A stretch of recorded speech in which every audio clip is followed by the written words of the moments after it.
ಮಾಜಿ ಮಸಾಲ. ಎಂತ ಅಡಿಗೆಯ ರುಚಿಯಾಗೋ ರಹಸ್ಯವು 20 ರೂಪಾಯಿ. ಒಂದ್ ಕಡೆ ನಾಗೇಂದ್ರ ವಿಚಾರವಾಗಿ ದೊಡ್ಡ ಮಟ್ಟದ ಚರ್ಚೆ ಆಗ್ತಾ ಇದೆ. ನಾಗೇಂದ್ರ ರಾಜೀನಾಮೆ ಕೊಟ್ಟೇ ಬಿಡ್ತಾರೆ, ಬಹುಶಃ ನಾಳೆ ನಿರ್ಧಾರ ಆಗುತ್ತೆ.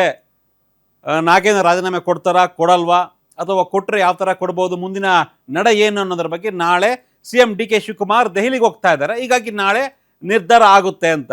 ಸೊ ನೀವೀಗ ಟ್ವೀಟ್ ನೋಡ್ತಾ ಇದ್ದೀರಾ, 3 ಮಂತ್ರಿಗಳು ಮಾಜಿನ ಅಂತ. ಸೊ ಇದು ಮತ್ತೊಂದು ರೀತಿಯ ಎಕ್ಸ್ಕ್ಲೂಸಿವ್ ನ್ಯೂಸ್ ಗ್ಯಾರಂಟಿ ನ್ಯೂಸ್ನಲ್ಲಿ.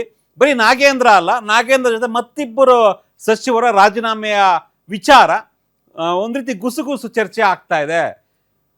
ಈಗ ಒಂದು ವೇಳೆ ನಾಗೇಂದ್ರ ರಾಜೀನಾಮೆ ಪಡ್ಕೊಂಡ್ರೆ ಇನ್ನೂ 2 ಸಚಿವರು ರಾಜೀನಾಮೆಯನ್ನು ಕೊಡಬಹುದು. ಯಾಕಂದರೆ ಕೆಲವೊಂದಿಷ್ಟು ಅಸಮಾಧಾನಗಳಾಗಿತ್ತು. ಕಳೆದ ಬಾರಿ 2ನೇ ಬಾರಿ ಸಚಿವ ಸಂಪುಟ ವಿಸ್ತರಣೆ ಆಗಬೇಕಾದ್ರೆ ಒಂದಿಷ್ಟು ಗೊಂದಲ, ಗಲಾಟೆ, ಪ್ರತಿಭಟನೆ ಇದೆಲ್ಲವೂ ಕೂಡ ಆಗಿತ್ತು. ಈ ಕ್ಷಣದವರೆಗೂ ಕೂಡ ಮಾಜಿ ಮುಖ್ಯಮಂತ್ರಿ ಸಿದ್ದರಾಮಯ್ಯನವರು ಕೂಡ ಈ ವಿಚಾರದಲ್ಲಿ ಬೇಸರವನ್ನು, ಅಸಮಾಧಾನವನ್ನು ತೋರ್ಪಡಿಸಿದ್ದಾರೆ. ಅವರು ಸರಿಗೆ ಸೆಷನ್ಗೂ ಬರಲಿಲ್ಲ, ಜೊತೆಗೆ ಈ ಹಿಂದೆ ಪ್ರಮಾಣ ವಚನ ಏನಿತ್ತು ಸಚಿವರದು ಅಲ್ಲಿಗೂ ಕೂಡ ಬರಲಿಲ್ಲ ಸಿದ್ದರಾಮಯ್ಯನವರು. ಹೀಗಾಗಿ ಈ ಎಲ್ಲ ಅಸಮಾಧಾನವನ್ನು ಸರಿ ಮಾಡೋದಕ್ಕೆ ಅಥವಾ ಮುಂಬರುವ ಚುನಾವಣಾ ದೃಷ್ಟಿಯಿಂದ ಕೆಲವೊಂದಿಷ್ಟು ಬದಲಾವಣೆ ಮಾಡೋದಕ್ಕೆ ಹೈಕಮಾಂಡ್ ಮಟ್ಟದಲ್ಲಿ ಚರ್ಚೆ ಆಗ್ತಾ ಇದೆ ಅನ್ನೋ ಒಂದು ವಿಚಾರ ಈಗ ಸಿಗ್ತಾ ಇದೆ. ಇದೇ ವಿಚಾರವಾಗಿ CM DK ಶಿವಕುಮಾರ್ ನಾಳೆ ದೆಹಲಿಗೆ ಹೋಗ್ತಾ ಇದ್ದಾರೆ. ಅಲ್ಲಿ ನಾಗೇಂದ್ರ ಜೊತೆಗೆ ಮತ್ತಿಬ್ಬರ ಸಚಿವರ ರಾಜೀನಾಮೆ ಕೂಡ ಚರ್ಚೆ ಆಗಬಹುದು ಅನ್ನೋ ಒಂದು ಲೆಕ್ಕಾಚಾರ ಇದೆ. ಇದು ಚರ್ಚೆ, ಕೊಟ್ಟೇ ಕೊಡ್ತಾರ ಅಂತಲ್ಲ, ಕೊಡಬಹುದು ಅನ್ನೋ ಲೆಕ್ಕಾಚಾರ. ಮರದೇನು ಕೊಡ್ತಾರಾ? 99% ನಾಗೇಂದ್ರ ಅವ್ರದ್ದು ಕ್ಲಿಯರ್ ಆದಂತ. ನಾಗೇಂದ್ರ ಓಕೆ, ನಾಗೇಂದ್ರ ಬಿಟ್ಟು ಇನ್ನೂ ಒಂದಿಬ್ಬರು ಸಚಿವರ ಬಗ್ಗೆ ನಾವು ಹೇಳ್ತೀವಿ ಯಾರು ಅಂತ. ಇನ್ನಿಬ್ರು ಕೊಡಬೇಕು ಅಂತ. ಯಾಕಂತ ಹೇಳಿದ್ರೆ ಅವ್ರೇನು ಪಟ್ಟಿಯಲ್ಲೇನು ಇರಲಿಲ್ಲ. ಸಿದ್ದರಾಮಯ್ಯ ಮತ್ತು ಡಿ ಕೆ ಶಿವಕುಮಾರ್ ಅವರ ಕೊಟ್ಟಂತಹ ಪಟ್ಟಿ ಆಧರಿಸಿ ಫೈನಲ್ ಮಾಡಿದಂತಹ ಕಾಂಗ್ರೆಸ್ ಹೈಕಮಾಂಡ್ ಪಟ್ಟಿ ಏನಿತ್ತು, ಆ ಪಟ್ಟಿಗೆ ಸಿದ್ದರಾಮಯ್ಯ ಅವರು ಆಕ್ಷೇಪ ವ್ಯಕ್ತಪಡಿಸಿದ್ರು. ಹೀಗಾಗಿ ಈಗ ಅಸಮಾಧಾನಗೊಂಡಂಥವ್ರು 4-5 ಜನ ಶಾಸಕರು ಹಿರಿಯ ಶಾಸಕರು ಇರೋದ್ರಿಂದ ಅವ್ರನ್ನೆಲ್ಲ ಸಮಾಧಾನ ಮಾಡಬೇಕು. ಮತ್ತೊಂದು ಕಡೆ ಏನಂತ ಹೇಳಿದ್ರೆ ಇವರ ಟಾರ್ಗೆಟ್ ಇರೋದು 2028. ಡಿ ಕೆ ಶಿವಕುಮಾರ್ ಜೊತೆಗೇನೆ ಸಿದ್ದರಾಮಯ್ಯ ಅವರು ಕೂಡ ಹೋಗ್ಬೇಕು. ಸಿದ್ದರಾಮಯ್ಯ ಹೋಗ್ಬೇಕು ಅನ್ನೋದಾದ್ರೆ ಸಿದ್ದರಾಮಯ್ಯ ಅವರು ಹೇಳಿದ್ದು ಒಂದಷ್ಟು ಕೆಲಸಗಳು ಆಗಬೇಕು.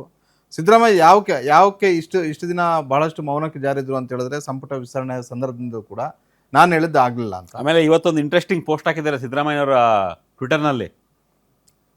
ನಾನು ಹೇಳಿದ್ದನ್ನ ಮಾಜಿ CM DK ಶಿವಕುಮಾರ್ ಅವರು ಕೇಳ್ತಾರೆ, ನಡ್ಸ್ಕೊಡ್ತಾರೆ ಅನ್ನೋ ಒಂದು ಭರವಸೆ ನನಗಿದೆ. ಹೌದೌದು ಅಂದ್ಬಿಟ್ಟು ಒಂದು ಪೋಸ್ಟ್ ಹಾಕಿದ್ದಾರೆ. ರಾಜಕೀಯ ಈ ಒಳ ಮೀಸಲಾತಿ ವಿಚಾರವಾಗಿ ಹಾಕಿರೋಂಥ ಪೋಸ್ಟ್ ಅದು. ಬಟ್ ಎಷ್ಟು ಹೆಂಗೆ ಹಾಕಿದ್ದಾರೆ ಅಂದರೆ, ಸಿದ್ದರಾಮಯ್ಯನವರು ಒಂದು ರೀತಿ ಅಸಮಾಧಾನವನ್ನು ವ್ಯಕ್ತಪಡಿಸ್ಕೊಂಡೆ ನಾನು ಹೇಳಿದ್ದನ್ನ CM ಕೇಳ್ತಾರೆ ಅನ್ನೋ ರೀತಿಯಾಗಿ ಹಾಕಿದ್ದಾರೆ. ಅದೇ ವರ್ಡರ್ ಹಾಕಿದ್ದಾರೆ. ನಿನ್ನೇನು ಒಳ ಮೀಸಲಾತಿ ಸಂಬಂಧ ಎಡಗೈ ಮತ್ತು ಬಲಗೈ ಸಮುದಾಯದ ಕೆಲ ಮುಖಂಡರುಗಳು ಗಾಂಧಿ ಭವನದಲ್ಲಿ ಒಂದು ಸಭೆ ಕರೆದಿದ್ರು. ಆ ಸಭೆ ಅಂದರೆ ಸಂವಾದ ಥರ. ಅಂದರೆ ಒಳ ಮೀಸಲಾತಿ ನಡೆದು ಬಂದ ಆದಿ ಮತ್ತು ಈಗಿರುವಂತಹ ಪ್ರಸಕ್ತ ಪರಿಸ್ಥಿತಿ, ಯಾರು ಸಪೋರ್ಟ್ ಮಾಡಿದ್ರು ಯಾರು ಸಪೋರ್ಟ್ ಮಾಡಲಿಲ್ಲ ಅಂತ. ಅದರಲ್ಲಿ ಮುಖ್ಯ ಅತಿಥಿಯಾಗಿ ಮಾಜಿ ಮುಖ್ಯಮಂತ್ರಿ ಸಿದ್ದರಾಮಯ್ಯ ಅವರು ಹೋಗಿದ್ರು. ಪರಮೇಶ್ವರ್ ಅವ್ರಿಗೂ ಆಹ್ವಾನ ಇತ್ತು, KH ಮುನಿಯಪ್ಪ ಅವ್ರಿಗೂ ಆಹ್ವಾನ ಇತ್ತು, ಬೇರೆ ಬೇರೆ ದಲಿತ ಸಮುದಾಯದ ಸಚಿವರಿಗೆ ಆಹ್ವಾನ ಇತ್ತು. ಯಾರು ಹೋಗಿಲ್ಲ. ಸಿದ್ದರಾಮಯ್ಯ ಅವರೊಬ್ಬೇ ಹೋಗಿದ್ದು. ಆ ಸಂದರ್ಭದಲ್ಲಿ ಒಳ ಮೀಸಲಾತಿ ವಿಚಾರ ಹೇಳ್ತಾನೆ ಬಹಳ ದಿನಗಳ ಬಳಿಕ ಸಿದ್ದರಾಮಯ್ಯ ಓಪನ್ ಆಗಿದ್ದು ನಿನ್ನೆನೆ. ಒಳ ಮೀಸಲಾತಿ ವಿಚಾರದಲ್ಲಿ ಓಪನ್ ಆದರು. ಅದೇ ರೀತಿ 4-5 ಜನ DCMಗಳು ಮಾಡಬೇಕು ಅಂತ ಹೇಳಿದಾಗ ಖುದ್ದು ನಾನೇ ಅಪೋಸ್ ಮಾಡಿದ್ದು, ಮಾಡಬಾರ್ದು, ಒಂದೇ ಮಾಡಬೇಕು, ಅದು ಪರಮೇಶ್ವರನ್ ಮಾಡಿ ಅಂತ ಹೇಳಿದ್ದು ಕೂಡ ನಾನೇ. ಅಂದ್ರೆ ಪರಮೇಶ್ವರನ್ ಸೋಲಿಸಿದ್ರು ಅಂತ ಯಾವಾಗ್ಲೂ ಬಹಳಷ್ಟು ಚರ್ಚೆ ಆಗ್ತಿತ್ತು. 2013ರಲ್ಲಿ ಪರಮೇಶ್ವರ್ ಮುಖ್ಯಮಂತ್ರಿ ಆಗದೆ ಇರೋದು ಕಾರಣನೂ ಸಿದ್ದರಾಮಯ್ಯ ಅನ್ನೋ ರೀತಿಯಲ್ಲಿ ಕೆಲವರು ಬಿಂಬಿಸ್ತಿದ್ರು. ಅದು ಒಂದು ರೀತಿ. ಮತ್ತೊಂದ್ ಕಡೆ ಏನಂತ ಹೇಳಿದ್ರೆ ಈ ಬಾರಿ DK ಶಿವಕುಮಾರ್ DCMಗಳೇ ಬೇಡ ಅಂತ ಹೇಳಿದ್ರು.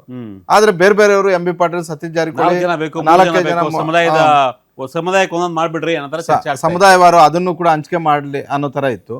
ಆದ್ರೆ ನಿನ್ನೆ ಫಸ್ಟ್ ಟೈಮ್ ಸಿದ್ದರಾಮಯ್ಯ ಅವರು ಹೇಳಿದ್ದು ನಾನೇ ಒಬ್ಬನೇ ಒಬ್ಬರೇ ಸಾಕು ಅಂತ. ಅದು ಪರಮೇಶ್ವರ್ ಆಗ್ಬೇಕು ಅಂತ ಹಠ ಹಿಡಿದು ಮಾಡಿಸಿದ್ದು ಕೂಡ ನಾನೇ ಅಂತ ಹೇಳೋದ್ರ ಮುಖೇನ ನಿನ್ನೆಯಿಂದಲೂ ಕೂಡ ಸಿದ್ದರಾಮಯ್ಯ ಅವರು ಗೇರ್ ಚೇಂಜ್ ಮಾಡ್ದಂತಿದೆ. ಸ್ವಲ್ಪ ಆಕ್ಟಿವ್ ಆಗಿದ್ದಾರೆ ಫುಲ್ಲು. ನೋಡೋಣ ಹಾಗಾದ್ರೆ 3 ಮಂತ್ರಿಗಳು ಮಾಜಿ ಆಗ್ತಾರಾ? ಸೊ ಇದ್ರ ಬಗ್ಗೆ ಮಾತಾಡ್ಕೊಂಡು ಯಾರೆಲ್ಲ ಆಗ್ಬಹುದು, ಏನು ಕತೆ ಅಂತ. ಸೊ ನಮ್ಮ ಸ್ಕ್ರೀನ್ ಮೇಲೆ ಏನು ನೋಡ್ತಿದ್ವಿ, 3 ಜನ ಡೇಂಜರ್ ಝೋನಲ್ಲಿ ಇದ್ದಾರೆ ಅನ್ನೋ ಒಂದು ಲೆಕ್ಕಾಚಾರ ಇದೆ. ಸೊ ಇನ್ನು 15 ದಿನ 20 ದಿನ ಆಯ್ತು ಅಷ್ಟೇ ಈಗ ಸಚಿವರಾಗಿ, ಆಗಲೇ ಮಾಜಿಗಳಾಗ್ಬಿಡ್ತಾರಾ ಅನ್ನೋ ಥರ ಚರ್ಚೆ ಆಗ್ತಾ ಇದೆ. ಸಚಿವರಾಗಿ 15 ದಿನ ಗ್ಯಾರಂಟಿ ನ್ಯೂಸ್ ಒಪಿನಿಯನ್ ಅಲ್ಲ, ನೀವು ಚರ್ಚೆ.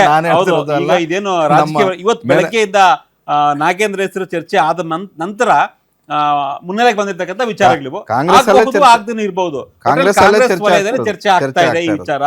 ಸೊ ಈ ಮೂರು ಜನರನ್ನ ರಾಜೀನಾಮೆ ಪಡ್ಕೊಂಡು ಇನ್ನೊಬ್ಬರನ್ನ ಎಂಟ್ರಿ ಮಾಡಿಸಿ 4 ಜನರಿಗೆ ಹೊಸದಾಗಿ ಕೊಡೋದು ಅನ್ನೋ ಒಂದು ಪ್ಲಾನ್ ಇದೆ. ಸೊ ಏನು ಅಸಮಾಧಾನ ಆಗ್ತಾ ಇದೆ ಹಿರಿಯರಲ್ಲಿ, ಕೆಲವೊಂದಿಷ್ಟು ಹಿರಿಯ ನಾಯಕರಿಗೆ ಸಚಿವ ಸ್ಥಾನ ಸಿಕ್ಕಿಲ್ಲ ಅನ್ನೋ ಒಂದು ಅಸಮಾಧಾನ ಇದೆ. ಅದನ್ನ ಶಮನ ಮಾಡೋದಕ್ಕೆ, ಬೇಸರವನ್ನ ಕೂಲ್ ಮಾಡೋದಕ್ಕೆ ಈ ಒಂದು ನಿರ್ಧಾರನ ತೆಗೆದುಕೊಳ್ಬಹುದು ಅನ್ನೋ ಲೆಕ್ಕಾಚಾರ ಇದೆ. ಸೊ ಹಾಗಿದ್ರೆ ನೋಡೋಣ ಯಾರೆಲ್ಲ ಇನ್ ಆಗಬಹುದು, ಯಾರೆಲ್ಲ ಔಟ್ ಆಗಬಹುದು ಅಂತ. ಸೊ ನಾವು ಈ 3 ಜನ ಮಂತ್ರಿಗಳು ಮಾಜಿ ಯಾರಾಗ್ತಾರೆ ಅನ್ನೋದನ್ನ ಒಂದೊಂದಾಗಿ ನೋಡೋಣ. ಏನು ಕಾರಣ, ಯಾಕೆ ಅನ್ನೋದನ್ನ ಚರ್ಚೆ ಮಾಡ್ತಾ ಹೋಗೋಣ. ಮೊದಲನೇದಾಗಿ ಆಬ್ವಿಯಸ್ಲಿ ನಾಗೇಂದ್ರ ಔಟ್ ಆಗ್ತಾರೆ, ಅಂದರೆ ಮಾಜಿ ಸಚಿವರು ಆಗ್ತಾರೆ ಅನ್ನೋದು ಮತ್ತೊಮ್ಮೆ ಚರ್ಚೆ ಆಗ್ತಾ ಇದೆ. ನಾವು ಈಗಾಗಲೇ ಅದರ ಬಗ್ಗೆ ಮಾತನಾಡಿದ್ದೀವಿ. ಸೊ ನಾಗೇಂದ್ರ ಯಾಕೆ ಅಂದರೆ ವಾಲ್ಮೀಕಿ ಹಗರಣದಲ್ಲಿ ಅವರು ಆರೋಪಿ ಅನ್ನೋ ಕಾರಣಕ್ಕಾಗಿ BJP ದೊಡ್ಡ ಅಸ್ತ್ರವನ್ನು ಬಳಸ್ತಾ ಇದೆ. ಪ್ರತಿಭಟನೆ ಮಾಡ್ತು, ಸದನದಲ್ಲಿ ಹೊರಗಡೆ ಮತ್ತು ಒಳಗಡೆ, ಈಗ ಪಾದಯಾತ್ರೆಗೆ ಕೂಡ ಮುಂದಾಗ್ತಾ ಇದೆ. ಹೀಗಾಗಿ ಮುಜುಗರದಿಂದ ತಪ್ಪಿಸ್ಕೊಳ್ಳೋದಕ್ಕೆ ಇವರನ್ನ ಕೈ ಬಿಡ್ತಾರೆ ಅನ್ನೋ ಒಂದು ಚರ್ಚೆ ಇದೆ. ಸೊ ಇವರ ಬದಲಾಗಿ ಬಳ್ಳಾರಿ ಅವರಿಗೆ ಒಬ್ರಿಗೆ ಸಚಿವ ಸ್ಥಾನ ಕೊಡಬಹುದು. ಅದು ಬಹುಶಃ ಅನ್ನಪೂರ್ಣ ಕೊಡ್ತಾರೆ ಅನ್ನೋ ಲೆಕ್ಕಾಚಾರ ಇದೆ.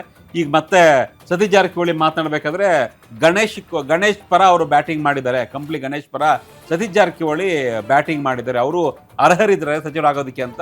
ಒಂದು ರೀತಿ ಹೊಸ ಈ ಚದುರಂಗದಲ್ಲಿ ಹೊಸ ಪಾನ್ ಮೂವ್ ಆಗುತ್ತಲ್ಲ, ಆ ಥರ ಕಂಪ್ಲಿ ಗಣೇಶ್ ಹೆಸರು ಕೂಡ ಈಗ ಕೇಳಿ ಬರ್ತಾ ಇದೆ.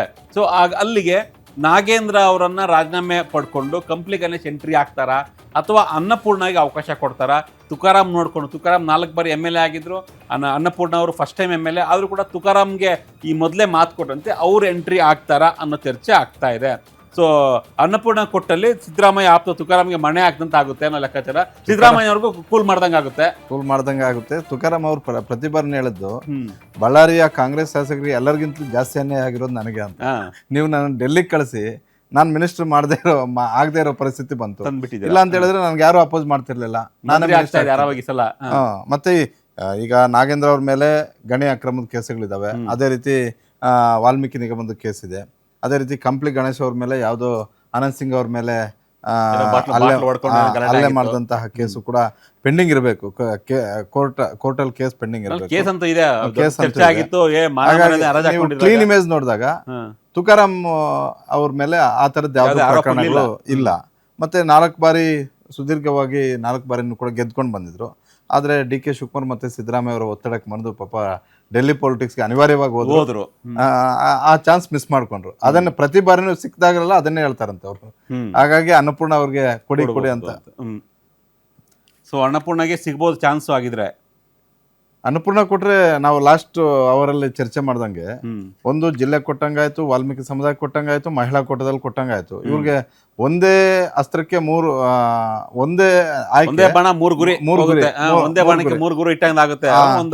ಒಂದು ಕ್ಲೀನ್ ಆಗಿ ನಾಗೇಂದ್ರ ಅವರನ್ನ ಸಂಪೂರ್ಣ ಹೊರಗಡೆ ಕಳ್ಸಂಗಾಗುತ್ತೆ. ಅಂದ್ರೆ ಇಮೇಜ್ ಉಳಿಸ್ಕೊಳ್ಳೋದಕ್ಕೆ ಪ್ರಯತ್ನ. ಮತ್ತೆ ನಾಗೇಂದ್ರ ಅವರು ನಾಗೇಂದ್ರ ಅವರು ಹೇಳ್ದ ಅಭ್ಯರ್ಥಿನೇ ಮಾಡ್ದಂತಾಗುತ್ತೆ. ನಾಗೇಂದ್ರ ಅವರು ಅನ್ನಪೂರ್ಣ ಮಾಡಿ ಅಂತ ಅಂದ್ರೆ ಅವ್ರು ಮಾಡೋದಕ್ಕೆ ಇವರು ವಿರೋಧ ಇಲ್ಲ.